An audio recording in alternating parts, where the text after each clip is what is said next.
So yes, just a lot of people interested in how to control weeds in pastures. So I just want to say a few bits and pieces about that, and we might just mention a wee bit about wipers as well, since we've got one sitting in front of us. So why do you need to get rid of weeds in pastures? A lot of people think it's because of competition, but often the major issue is that you don't get as much production from your livestock because of the weeds there.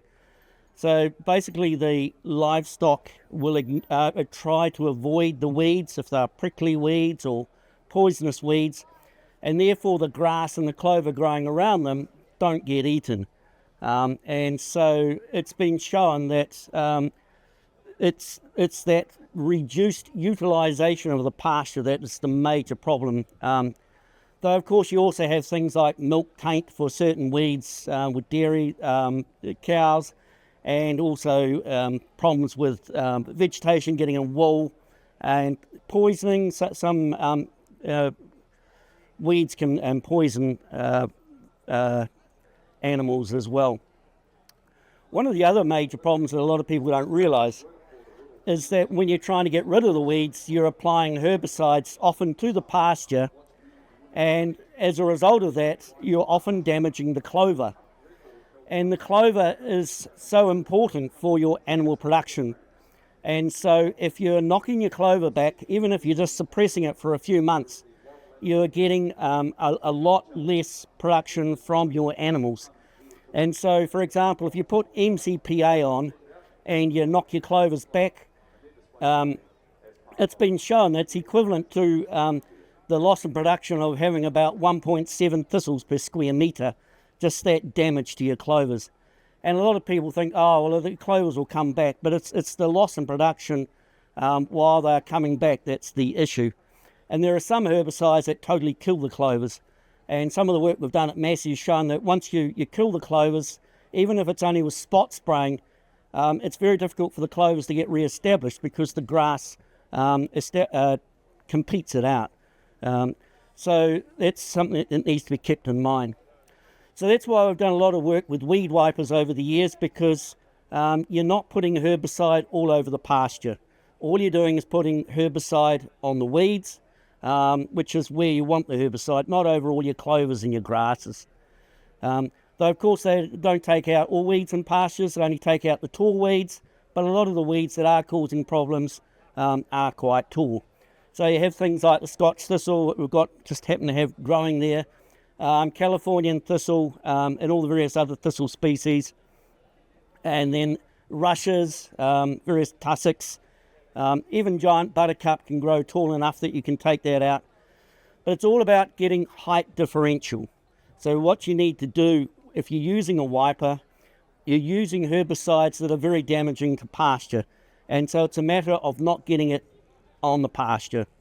And so what you need to do first is graze the paddock down, and so the weeds that are left behind, because the animals don't like them, you can then go through the wiper and take it out. So that thistle there, for example, it's got grasses and clovers growing up through it. If you graze it down first, hopefully a lot of that grass would get taken out, and therefore you're not going to get the damage occurring to it. So I'm going to split up the difference between perennial weeds and biennial weeds. So for things like Scotch thistle, it's a biennial weed. For those sorts of weeds, you are concentrating more on trying to stop seed production, because they're going to die anyway, but you don't want seeds going back into the soil before they die. And so you are wiping them at an earlier stage, just at about the stage when they're coming up to flowering.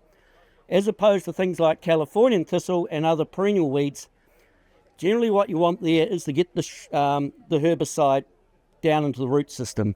So things like Californian thistle, it's the main one that is used with wipers. Wipers are used to try and get rid of Californian thistle.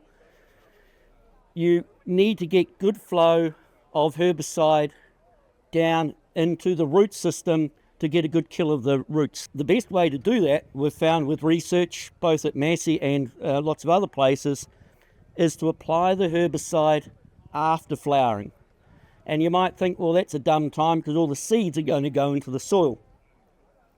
But generally the seeds from Californian thistle are not too much of an issue because it doesn't establish very well from seed. You need to be able to get rid of the creeping root system underground, though. The thing with a wiper is you're only wiping it to the top half of the plant. And generally, for the top half of the plant, the herbicide goes where the sugars go. And so the sugars for the top half of the plant are usually going upwards to the flowers. So you've got to wait till after sugars are moving up to the flowers, or else the herbicide isn't going to go down to the root system. And so what we've found is you wait till post-flowering, and once you get at that stage, all the sugars are going down into the root system ready for winter. If you're wiping it at that stage, then you get good movement down into the root system. That's the case with Californian thistle. With rushes, it's not quite so much the case. But with rushes, what you need to worry about more there is making sure that the foliage is fairly green. And so often it's been found that mowing the rushes first, allowing them to come up so that they're all green, and then wiping them out gives better control than having old woody rushes there. Then you've got to think of which herbicide you're going to use. What we've found works best is glyphosate. And we've found in our research that a 1 to 20 mix of glyphosate 360, so 1 part glyphosate 360 to 20 parts water is totally adequate to kill most weeds. If you look at the glyphosate labels, they talk about a 1 to 2 ratio. That ratio they came up with when they were looking at the old wick wipers. And so very little herbicide was wiped on with the wick wipers. But with a modern sort of wiper, you're getting a lot more herbicide on. And so with a 1 to 20 ratio, it's much cheaper to be applying the herbicide. And also, if you put too much of the concentrated stuff on, it tends to scorch the weed and you don't get good translocation down. And a lot of people say, well, why don't you use clopyralid? Because that doesn't cause any damage to the clovers, or metsulfuron. But what we've found is if you have rain within, say, 3 or 4 days of wiping, you can get a bit of wash from the rainfall of the herbicide down onto the ground. With glyphosate, if you've only got a small amount of glyphosate getting onto clovers, clover can handle a small amount of glyphosate. Likewise, ryegrass, it can handle it. And what we've found when we've had rainfall afterwards with a 1 to 20 ratio of glyphosate, we end up with clover-dominant pastures because the clover tolerates it even better than the ryegrass. Whereas if we've used clopyralid or metsulfuron, it totally takes the clovers out. And it's very difficult for the clovers to come back in, so you've just got solid grass. If you don't get any rainfall afterwards, it's not a problem, but of course it's quite difficult to arrange to have no rainfall. Another thing I should mention about rainfall, though, is we have found that if you wipe Californian thistles in autumn and you're in a drought, you get poor results because the weed needs to be growing actively. So you need to be looking at those autumns when you've got active growth to get good movement down into the root system. But we've had over 90% control of Californian thistles when it's been applied in autumn, and then you just come back the second year and wipe out the rest of them, which is more than you get with just about any other way of trying to get rid of Californian thistles. So that's the perennials as opposed to the annuals, in which case, as I was mentioning before, it's really wiping it on much earlier in the season, late spring, early summer, as it's just coming up to flower. So with annuals, biennials, they're putting seeds back into the soil, and so you need to wipe it before the seeds have been formed. If it's just starting to form sugars, the herbicide will actually translocate into the seeds and will kill the seeds. But if the seeds have already formed, if you do it too late, then the first seeds will come out, the viability won't be affected. So it's all about timing to try and get good control. You can get a wee bit of variability when using wipers, and one way of overcoming that is looking at whether you should do a double pass versus a single pass. Also not going too fast. Certainly when you've got a dense clump of rushes, for example, if you're bending it over, most of the plants are not getting any herbicide on. So if you come back the other way, then that's not going to be an issue. Whereas something like Scotch thistle there, probably a single pass would be enough. It depends on the situation. The other thing you've got to watch for with variability is to make sure you've got the pads of the wiper wet enough. And so they're manually controlled, and so you just need to keep on applying, put more herbicide into it. If you put too much on, it will drip. If you don't put enough on, you'll get poor results. And so that's it does require a wee bit of skill when using them. One weed that's quite difficult to get rid of that a lot of people want to take out with wipers are docks. And docks really need to be wiped in spring when they're coming up to flower, because you're trying to get it on the leaves. Later on in the season, they don't seem to send the sugars down quite so well. So it's timing, but also adding a bit of met sulfur on to the glyphosate. So it's usually 0.5 grams of met sulfur on 600 to 1 to 20 ratio of glyphosate 360. That seems to be a good mix to get rid of docks if you're trying to get rid of those. Another thing we did some research on, a lot of people going towards mixed pastures now with plantain, chicory and things like that.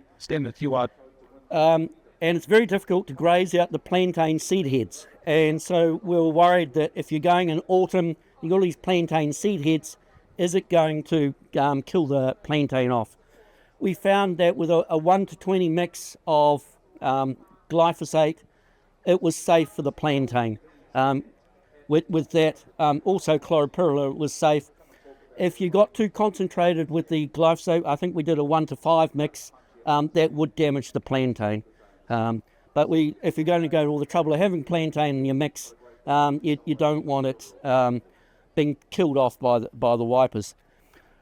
But it is one of the other advantages of wipers is that when you've got mixed pastures, you can't put the standard herbicides on that you used to. You can't put MCPB on and all the rest of it, because you're going to take out your chicories and your plantains and all the rest of it. And so that's where wipers are going to become even more useful, is for people with regenerative pastures with a real mix that there are no other ways really of getting at the weeds.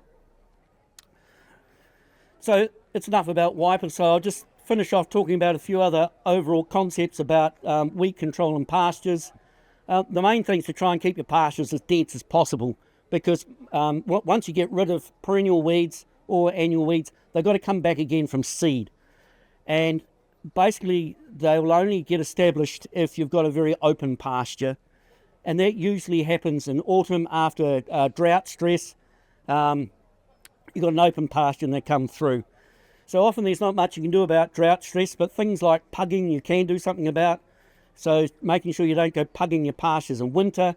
That's a good time for ragwort to get established, and so just trying to stop that sort of pugging damage. If you've got very open pastures because you just don't have many plants there anyway, then you'll either need to oversow to get more plants established, or completely resow. And if you've got a lot of perennial weeds there, totally spraying it all out and re-establishing the pasture so they've got as dense a pasture as possible.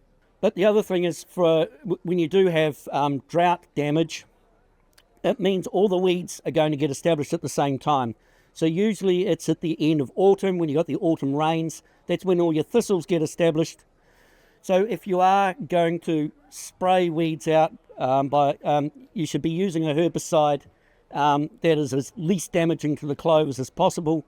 So the MCPB, MCPA mix, which is advocated quite a bit, we've found even on clover seedlings that causes no damage. But it only works on thistles and other weeds when they're small. So you've got to get your timing right, and so just going into early winter, that's when most of your thistle germination has occurred. take them out while they're young, rather than waiting through the spring when you've got big rosettes, in which case you've got to go for your 2,4-D or your MCPA, and that's when you start causing a lot of damage to your clovers. And if you are totally spraying out your weeds, if you've got lots of docks, because docks really are difficult to get at, mixing thiophan sulfuron in with your glyphosate when you're spraying it out is usually a good way, because just glyphosate by itself is generally not good for taking out your docks. Another thing is people try and take shortcuts and save some money by not using herbicides in new pastures, but that is when your next lot of Californian thistle is getting established. It's also when a whole lot of Scotch thistle and all the rest of it getting established. So if you do go to all the trouble of re-sowing your pasture, use some MCPB or MCPA to take out the thistles and other weeds at the seedling stage, because that's to stop your perennial weeds getting established. Once they've put down a root system, they become a lot harder to kill off. Another way of getting rid of weeds is the spot spray. So, for example, if you had a Scotch thistle there and you only had one or two around the place, you might just spot spray. The thing to realise with spot spraying, some people just do it from their ATVs and sort of blast from about this distance. Every time you're blasting out with a fairly potent herbicide, you're damaging all the clover around it. So you need to try and get as close as possible to the thistle, so you're not damaging all the clovers around. Because that's some of the research we did. I mentioned before that you can, if you use something like clopyralid and you get rid of the weed, but you've got rid of all your clovers, the grasses grow aggressively, the clovers won't come back in again.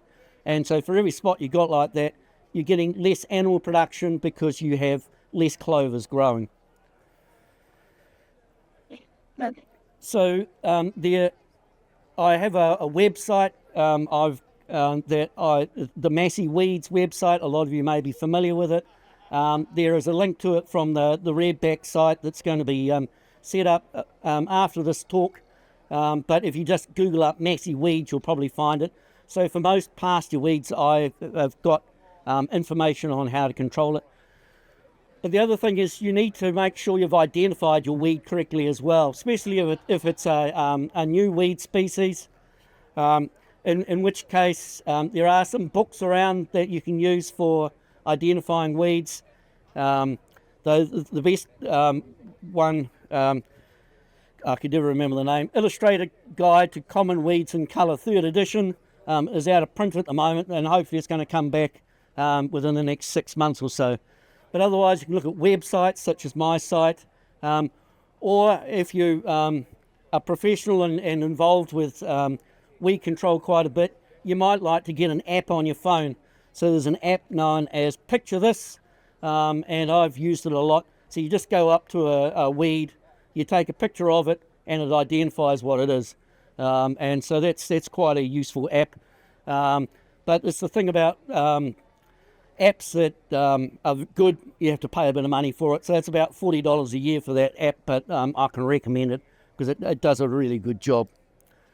And for any professionals that might be here that sell herbicides to people, I also put on a short course every year to keep me going in my retirement. And so I'm taking registrations for that at the moment as well, if you should be interested in doing that. So that's it. It was as much as I was going to say. Kayleen, were you going to do, should I just do the question and answers, or were you going to? Yeah, we what? Yeah. So I don't know if anyone's got any questions they want to ask me, but... Oh, idiot. Yeah. Yeah, very bad. There's a lot of follow-ups talk about using adjuvants or fop oil in a spray. Is that also transferable to the Wi-Fi? What do you think about that? Yeah. So generally with glyphosate, it works. It's already got a lot of adjuvants in it. So it's a matter of whether you need extra. And certainly I was trying to remember that with our research, I don't think we put any extras in. But it's possible that if you put an organosilicon in with your glyphosate, you might get better work. You've got to watch out that you don't end up with too much dripping though. So that's why you've got to be a wee bit careful. Do Redback have any recommendations about adjuvants or not really? No. So generally with most weeds, in the wiper, you don't really need the adjuvants. But if there was a particular weed that you're having problems with, yeah, it's where it might be useful. Yeah, so the whole thing with ragwort, it's a matter of when to take it out. So if you're taking it out with a wiper, it's basically already done a lot of its damage. So what you're wanting to do is to take it out before it's reducing pasture utilisation. So that's why trying to spray it out as a seedling is quite good. But with a seedling, you can't take it out with an MCPB, MCPA mix. You've got to use 2,4-D. If you're using 2,4-D, that damages clovers.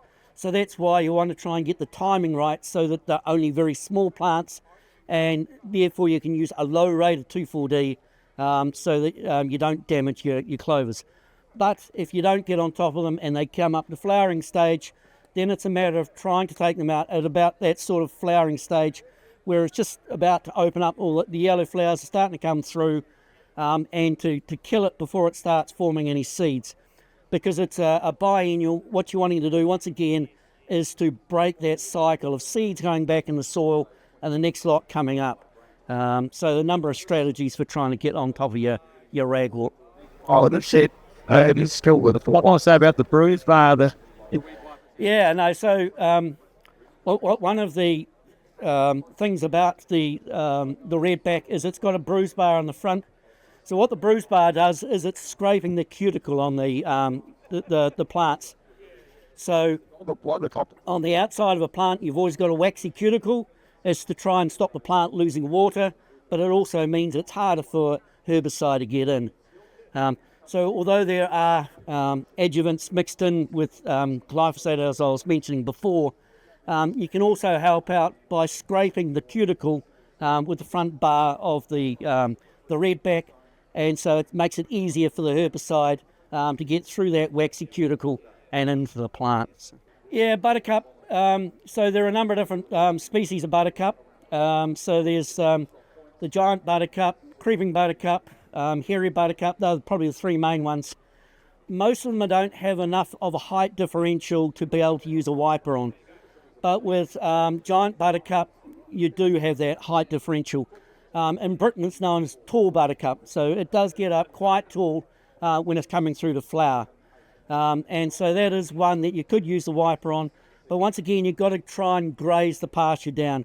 And often at the time of the year when you're trying to get at it, it's spring, so it can be quite difficult to graze it down. But if you don't graze the pasture down, you're going to cause damage to your clovers. But otherwise, just going through with a 1 to 20 mix of glyphosate, not only will it stop the seeds going back into the soil, because seeds are a bit more important with giant buttercup, but also you're trying to get rid of that short rhizome system you get with giant buttercup. So certainly if I had a paddocks like I got over in Woodville where you got wall-to-wall giant buttercup, I think wipers would be something I'd be trying. So.